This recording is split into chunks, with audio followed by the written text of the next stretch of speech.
പരിശുദ്ധാത്മാവുമായ ക്രിയയുടെ ദൈവത്തിന് മഹത്വം ഉണ്ടായിരിക്കുന്നു.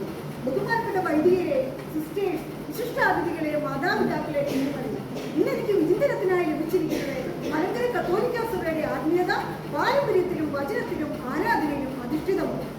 എന്റെ കർത്താവ് എന്റെ ദൈവമേ എന്ന ഹൃദയം കൊണ്ട് വിശ്വസിക്കുകയും അതിനുകൊണ്ട് വിശ്വാസത്തെ ഏറ്റുപറഞ്ഞ വിശുദ്ധ മർത്തോമാ ശ്ലീഹായാൽ സ്ഥാപിതമായ മലങ്കര സഭയിൽ നിന്നും ദൈവസേവനത്തെക്കാൾ ദൈവസമ്പാദനമാണ് അത്യുത്തം എന്ന് പറഞ്ഞു പഠിപ്പിച്ചും തന്ന ധന്യന്മാർ ഇമ്മാനുവേൽ പിതാവിനാൽ നയിക്കപ്പെട്ട മലങ്കര സുറിയാനി കത്തോലിക്ക സഭയിലെ ഒരംഗമായിരിക്കുന്നതിൽ ദൈവത്തിന് നന്ദി പറഞ്ഞുകൊണ്ടും അതിൽ അഭിമാനം കൊണ്ടും ഞാൻ എന്റെ വിഷയത്തിലേക്ക് പ്രവേശിക്കുന്നത്. എന്താണ് ആത്മീയത? മനുഷ്യനെ ദൈവം സൃഷ്ടിച്ചിരിക്കുന്നത് തന്റെ രൂപത്തിലും സാദൃശ്യത്തിലുമാണ്. അതിനാൽ പർദീസയിൽ വെച്ച് ജീവന്റെ ശ്വാസം നൽകിക്കൊണ്ട് മനുഷ്യന് പരിശുദ്ധാത്മാവിനെ ഈ ദൈവിക സാന്നിധ്യ അനുഭവത്താൽ പരിശുദ്ധാത്മാവിന്റെ അനുദിനം വളരുക എന്നതാണ് ക്രിസ്തീയ ആത്മീയതയുടെ അടിത്തറ. 1 കൊരിന്തോസ് 3:16 വാക്യത്തിൽ ഇപ്രകാരം പറയുന്നു: നിങ്ങൾ ദൈവത്തിന്റെ ആലയമാണെന്നും ദൈവാത്മാവ് നിങ്ങളിൽ വസിക്കുന്നുവെന്നും നിങ്ങൾ അറിയുന്നില്ല. ഈ ആത്മീയതയെ നഷ്ടപ്പെടുത്താതെ ആത്മാവിൽ കൂടുതൽ വളരുവാനും ദൈവിക ജീവൻ നിലനിർത്താനും നാം ഓരോരുത്തരും പരിശ്രമിക്കണം.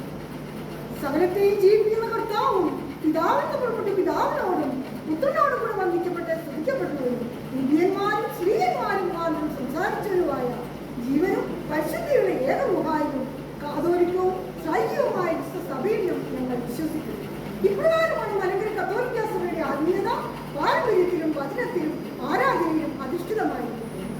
എന്താണ് വിശുദ്ധ പാരമ്പര്യം അഥവാ sacred tradition?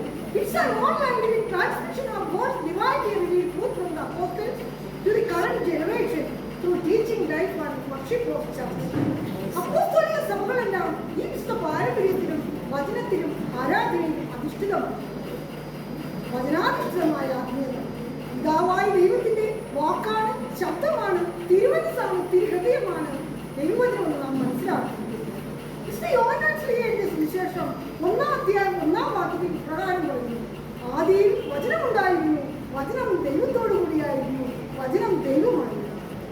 യേശുക്രിസ്തുവിന്റെ ഉദ്ധാനത്തിന് ശേഷം അപ്പോസ്തലന്മാർ അവരുടെ പിൻഗാമികളും പ്രഘോഷിച്ച ദൈവവചനം AD 33-നും AD 55-നും ഇടയ്ക്ക് വായ്മൊഴിയായി പ്രഘോഷിക്കപ്പെട്ടു.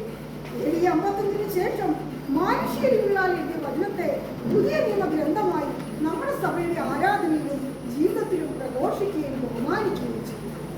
ആരാധനയിലൂടെയുള്ള ആത്മീയത ലോകമൊന്നും പോയി സുവിശേഷം പ്രഘോഷിക്കുകയെന്ന നമ്മുടെ കർത്താവിന്റെ കൽപ്പനയുടെ 2-ാം തരമാണ് സുവിശേഷ ആഘോഷം. ബൈബിളിലൂടെയുള്ള ദൈവീക ആരാധന ആത്മീയതയുടെ അനുഭവമാണ്.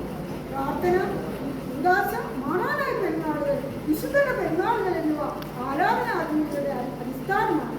മലങ്കര കത്തോലിക്ക സഭയുടെ ആരാധന ക്രമശൈലി ദൈവസമ്പാദനത്തിനുള്ള മാർഗമാണ്.